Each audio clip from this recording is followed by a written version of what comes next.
हमारी बहनें जो है हॉस्पिटल में भर्ती, वो मानसिक स्थिति उनकी ठीक नहीं है। आप सोच सकते हैं अगर सरकार इस पे विचार गंभीर रूप से नहीं लेगा, लेटर नहीं लेता है, तो हम लोग की स्थिति भी आप चेहरा से भी देख सकते हैं कि क्या स्थिति हम लोग की बनती। केवल रोने के अलावा कुछ नहीं आ रहा है ना, हम लोग को कुछ नहीं आ रहा है रोने के अलावा। हमारी उम्र भी 40 है। अब हम लोग कहीं कोई उपाय नहीं है, कहीं कोई उपाय मेरे लिए नहीं है। अभी जितने भी यहाँ पर साथी बैठे हैं अधिकतर की शादी हो गई होगी? सभी लोगों की शादी हो गई है, सभी लोगों के बच्चे हैं। जिस तरह सेंट्रल गवर्नमेंट अग्निवीर लाई है, हम लोगों का पोषण बीर ना बना दिया जाए, इससे भी डर लगता है।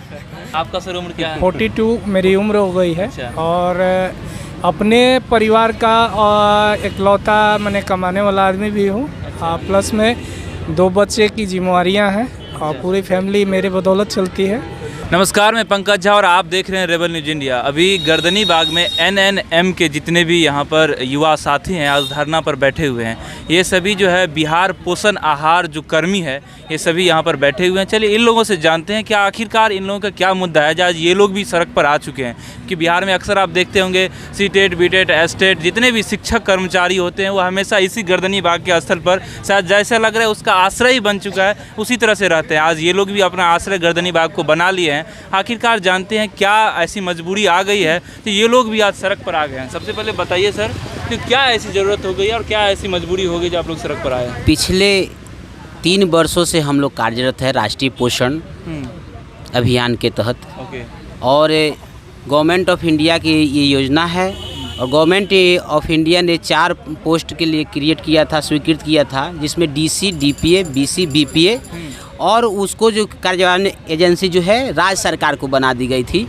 और राज्य सरकार जो है अपने डिपार्टमेंट में विज्ञप्ति निकाल कर साक्षात्कार लेकर, इंटरव्यू लेकर और जिलाधिकारी की अध्यक्षता में 7 सदस्यीय टीम का गठन करके बहाली की गई है हम लोग की। पिछले 3 वर्ष पहले 19 में हम लोग की बहाली हुई और हम लोग कंटिन्यू हम लोग वो काम करते हैं जो सेविकाएँ हमारी आज से आप समझ सकते हैं आज से 8-10 वर्ष पहले बहाल हुई है। उनको टेक्निकल ज्ञान कितना होगा, उन सारी लोगों को जो है हम लोग मोबाइल कैसे चलाना है, उसमें जो है CB का इवेंट कैसे लोड करना है, रियल डेटा मॉनिटरिंग उन लोगों को सिखाया गया है कि कैसे ग्रोथ मॉनिटरिंग करेंगे। और यहाँ तक कि हर एक दक्ष तकनीकी की प्रशिक्षण हम लोग देते आ रहे हैं।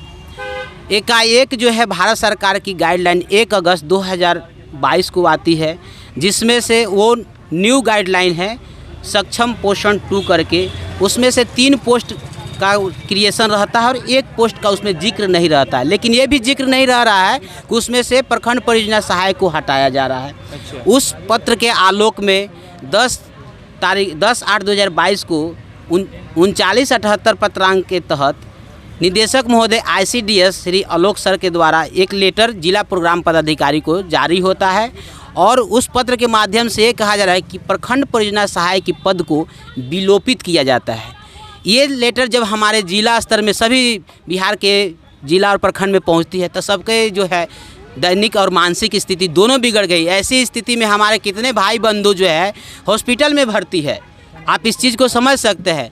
उसके बाद हम लोग संघ के माध्यम से 16 तारीख से अनिश्चितकालीन हड़ताल पे चले गए हैं और 20 से कंटिन्यू हम लोग गर्दनी बाग में, जैसे हम लोग को परमिशन मिल गया गर्दनी बाग में हम लोग है। सरकार से हमारी यही मांग है कि सबसे पहले 3978 10/8/2022 को जो लेटर निकला है उसको निरस्त किया जाए और हम लोग को अपने जॉब पे कंटिन्यू बना रहा जाए। अगर वैसी स्थिति अगर नहीं बन पाती रही है तो हम लोग किसी ना किसी जो जगह समायोजन किया जाए सभी NNM कर्मी को, यही मेरे आग्रह है नई सरकार से। अच्छा ये बताइए जी, इसमें जो इसको विलोपित किया गया इस पद को, इसमें करीब कितने लोग हैं जो इसमें आश्रित थे या जिसका इसमें 544 परियोजना है, जिसमें से 425 जो है BPA बहाल है। अच्छा। कुछ पद रिक्त है और हम लोग का मानदेय कोई ज़्यादा नहीं है। 15,000 में किसी तरह से हम लोग इतनी दक्ष तकनीकी, जबकि सब लोग कहीं ना कहीं रोजगारमंद थे। वैकेंसी जब आई तो खुशी हुआ कि चलो अपने बिहार में नौकरी मिल रही है, चलो बिहार के जो है विकास में हम लोग अपना योगदान देंगे। हम लोग पहले से कार्यरत कर्मी हैं और वहाँ से हम लोग रिजाइन देकर अपना एक्सपीरियंस लेटर लेकर कि चलो अपने बिहार में नौकरी मिल रही है, हम लोग अपने बिहार के विकास करें। लेकिन हम लोग को क्या पता कि हम लोग को ये दुर्दशा देखनी पड़ी। लेकिन हाँ, ये ज़रूर है, नई सरकार से उम्मीद भी है कि हम लोग की नई सरकार हम लोग की मांग को पूरा करेगी। ये पूरी उम्मीद। प्रश्न ये है कि करीब कितने लोग इसमें बेरोजगार हो जाएंगे अगर ऐसा हो जाएगा तो? देखिए, कहने के लिए तो 425 बहुत छोटी संख्या है, लेकिन हमारे पीछे हजारों परिवार की संख्या है। 10,000 से अधिक लोग बेरोजगार होंगे। यही प्रश्न मैं आपसे पूछना और चाहता हूं। इसमें जो है, ये केवल हम लोग की बेरोजगारी की बात नहीं है, सबका उम्र लगभग लेफ्ट कर गया है। और साथ ही साथ जो महिलाएं हैं जिनके ऊपर पूरे परिवार की डिपेंडेंसी है, जिनके 2-2 3-3 बच्चे हैं, वो हम सभी बिखर गए। ये एक तो हमारी एक ही नहीं, कई हमारी बहनें जो है हॉस्पिटल में भर्ती, वो मानसिक स्थिति उनकी ठीक नहीं है। आप सोच सकते हैं, अगर सरकार इस पर विचार गंभीर रूप से नहीं लेगा, लेटर नहीं लेता है, तो हम लोग की स्थिति भी आप चेहरा से भी देख सकते हैं कि क्या स्थिति हम लोग की बनती। केवल रोने के अलावा कुछ नहीं आ रहा है ना, हम लोग को कुछ नहीं आ रहा है रोने के अलावा। क्या लग रहा है नीतीश कुमार जी इस पर चर्चा? हाँ, निश्चित हम लोग को पूर्ण विश्वास है कि नई सरकार रोजगार देने की बात कर रही है। हमारी जो मांग है उसको निश्चित सुना जाएगा हम लोग के द्वारा, उन लोग के द्वारा। अच्छा, ये सर बताइए आप, जो NNM की जो मेन काम होता है, जो मुख्य कार्य, वो क्या होता है? NNM का मुख्य कार्य कुपोषित को सुपोषित बनाना। लेकिन हम लोग को लगता है कि आज दूसरे के बच्चों को सुपोषित बनाते बनाते हमारे बच्चे ही कुपोषित हो गए। हमारी सरकार से यही मांग है कि सरकार तत्कालीन प्रभाव से जो हमारे BPA बंधुओं को जो विलोपित करने की सूचना हम लोग को मिली है, उसको तत्कालीन प्रभाव से रद्द करते हुए उनको पुनः बहाल करे या फिर रिक्त पदों पे उनका समायोजन करे। हम लोग सारे पोषण कर्मी जो BC, BPA, DC, DPA सब इनके साथ में हैं। मैं एक प्रखंड समन्वयक हूँ और यहाँ पे इनके साथ देने आया हूँ। इसके कारण कि आज इनके साथ में ये समस्या है, कल हमारे साथ भी ये समस्या ना हो।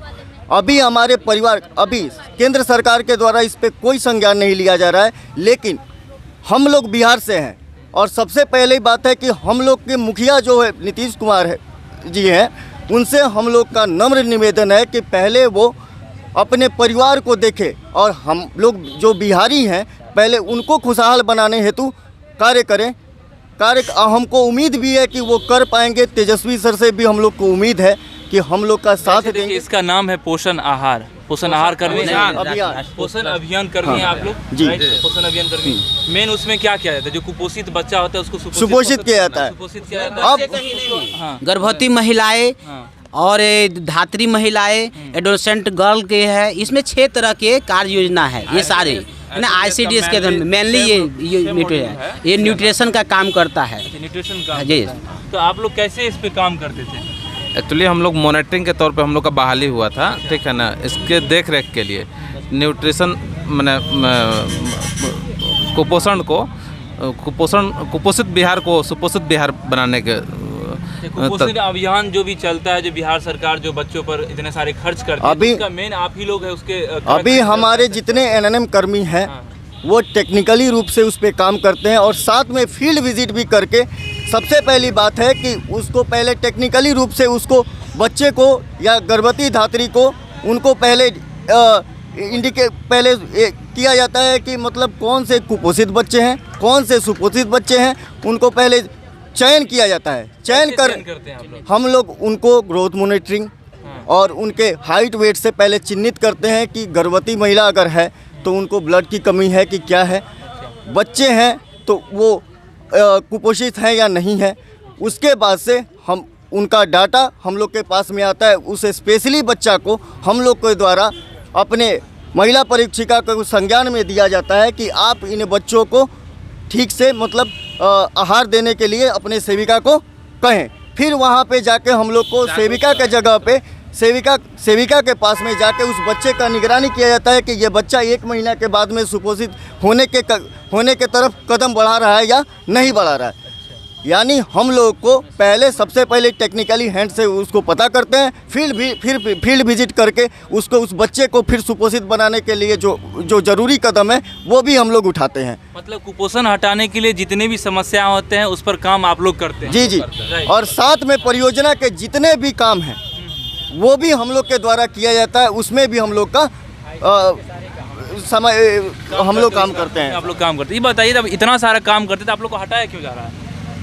हटाने का तो कोई औचित्य ही नहीं है। देखिए वो जो पेपर दिया गया है जिसमें हटाने का जो लेटर निकला है, उस लेटर में दिया गया है कि सक्षम आंगनबाड़ी एवं पोषण 2 के आधार पर आपको हटाया जाता है। 77 पेज का वो नियमावली है जिसमें कहीं पर हटाने का जिक्र नहीं है, एक शब्द कहीं जिक्र नहीं है। बेआधार बेबुनियाद उसको हटाया, इसको आधार मान के उसको हटाया गया है। कहीं पर वो लाइन नहीं लिखा हुआ कि इसको इसमें हटाना है या विलुप्त कर दिया गया है, कहीं नहीं है। उसमें फंड की बात कही गई है 77 पेज का जो है उसमें, कि अभी जो अब नया जो बहाली होगी उसमें ये प्रखंड परियोजना सहायक की बहाली का कोई नाम कोई पद उसमें नहीं दिया गया है। पूर्व से जो है उन लोगों के लिए जो भी पद है उसको जो है सो राज्य सरकार उसको वहन करेंगे। उसमें कहीं हटाने की जिक्र कहीं शब्द नहीं है। ना डायरेक्टर सर को कोई आदेश उसमें दिया गया है कि आपने ये लेटर निकाल के इसको हटाइए, लेकिन फिर भी बेबुनियाद जो है सो हटा दिया गया है। कोई आधार नहीं है इसका। इसका कौन जिम्मेदार है? डायरेक्टर सर जिम्मेदार है। मतलब सबको पूरे बिहार में जो हटाया जा रहा है डायरेक्टर, बस डायरेक्टर सर का, CDS निदेशक जो है ना डायरेक्टर सर, उनका आदेश जो है सो उसमें। कहाँ गए हैं इस मांग को लेकर के? नहीं, मेनली तो अभी हम लोग धरना पर बैठे हुए हैं, ठीक है ना। नई सरकार से उम्मीद है कि एक तरफ रोजगार की बातें हो रही है, दूसरी तरफ रोजगार। हमारे बाकी साथी अलग अलग स्रोतों के द्वारा अलग अलग मंत्री महोदय से मिल रहे हैं, उनका संज्ञान दे रहे हैं, ठीक है, लेकिन वहाँ से हम लोग को आश्वासन के सिवा और कुछ नहीं मिल रहा है। ये बताइए, आपकी उम्र कितनी है? लगभग 30 है, 30 वर्ष। आपकी उम्र सर? हमारी उम्र भी 40 है। 40 के आसपास जी। अब मन की इस तरह से अगर काम अब हम लोग कहीं कोई उपाय नहीं है, कहीं कोई उपाय मेरे लिए नहीं है, कोई उपाय नहीं है। आपका सर उम्र क्या है? 42 मेरी उम्र हो गई है। अच्छा। और अपने परिवार का इकलौता मैंने कमाने वाला आदमी भी हूँ। प्लस में 2 बच्चे की जिम्मेवारियाँ हैं और पूरी फैमिली मेरे बदौलत चलती है। अब तो ये हट जाएगा तो फिर आगे क्या करिएगा? हटने के बाद तो आदमी को चिंता ज़रूर है, लेकिन सबसे बड़ी चिंता ये है कि जो समाज में हम लोग का प्रतिष्ठा बना हुआ है, जो सारे गांव रिश्तेदार मोहल्ले के लोग जानते हैं कि हम सरकारी जॉब में हैं, और जिस तरह सेंट्रल गवर्नमेंट अग्निवीर लाई है, हम लोगों का पोषण वीर ना बना दिया जाए, इससे भी डर लगता है। तो पोषण वीर आप लोग बन रहे हैं? हाँ, अभी तो पोषण वीर ही बन रहे हैं। 31 के बाद क्या डिसीजन आता है सरकार का, उस पर निर्णय है। ये प्रश्न ये पूछा जाएगा, जिसकी उम्र 30 से ऊपर हो गई है, जिसका एज क्लब्स हो गया है, वो अब कहाँ जाएंगे? क्योंकि उनके पास परिवार, बच्चे हो गए, शादी हो गए, इसलिए तो मेनली हम लोग धरना प्रदर्शन पे हैं कि मेनली इसके बाद जो है एज जो लैप्स कर रही है, हम लोग कहीं ना किसी शादी हो गई होगी। हाँ बिल्कुल, मैरिड हैं, बच्चे भी हैं। फिर अब क्या करिएगा आगे? इसके बाद जो है यही तो हम लोग गवर्नमेंट के मतलब छत्र छाया में यहाँ धरना में बैठे हुए हैं कि सरकार हमारी बातें को, हमारी मांग को सुने, जो कि इसके बाद हम कहाँ जाएंगे। अभी जितने भी यहाँ पर साथी बैठे हैं, अधिकतर की शादी हो गई होगी? सभी लोगों की हो गई है, सभी लोगों की शादी हो गई है, सभी लोगों के बच्चे हैं, और जितने भी बच्चे हैं सब हम ही लोगों के ऊपर डिपेंड हैं। हम लोगों के परिवार हम लोगों के ऊपर ही डिपेंड है। 15,000 ही मिलता है, लेकिन हम लोग सुकून से अपने बच्चों के पास रहते हैं और सरकार से यही उम्मीद करते हैं कि ये क्या लग रहा है सर? अब क्या लग रहा है आपको? अब तो यही लग रहा है कि नीतीश कुमार जी 15 अगस्त को घोषणा भी किए हैं। हम लोगों को उनसे पूरी उम्मीद है कि तेजस्वी जी के बातों को मान करके नीतीश कुमार नया रोजगार देने के साथ साथ हम लोगों को हटाएंगे नहीं और हम लोगों को समायोजित करेंगे ICDS के पदों पे।